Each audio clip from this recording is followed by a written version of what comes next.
Welcome to Kenton's videos. Enjoy the video. In this video, I will explain how to make delicious lobster tails. Start with properly thawed lobster tails for the best results. You can thaw them in the fridge overnight or under cold running water for about 30 minutes.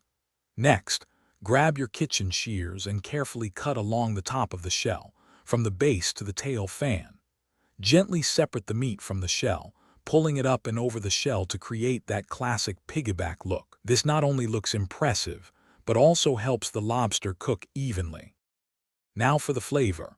Melt about 4 tablespoons of unsalted butter and brush it generously over the exposed lobster meat. This adds richness and helps with browning. Sprinkle with a 1/4 teaspoon of salt, a 1/4 teaspoon of black pepper, and a dash of garlic powder. For an extra touch, finely chop some fresh parsley or chives and scatter them over the top.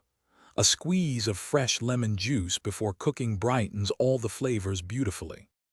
There are several fantastic ways to cook your lobster tails. Baking at 400 degrees Fahrenheit for about 12 to 15 minutes is a reliable choice. For a smoky flavor, try grilling them shell side down for 5 to 7 minutes.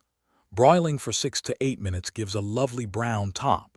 Steaming for about 8 to 10 minutes is another excellent option, ensuring tender, sweet meat.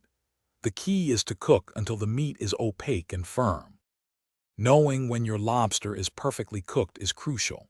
The meat should turn opaque white and feel firm to the touch. You can also use a meat thermometer.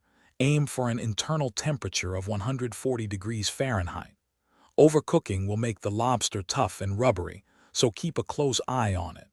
Serve your delicious lobster tails immediately with extra melted butter for dipping and fresh lemon wedges. Enjoy this luxurious treat. Thanks for watching. Consider subscribing if we helped you.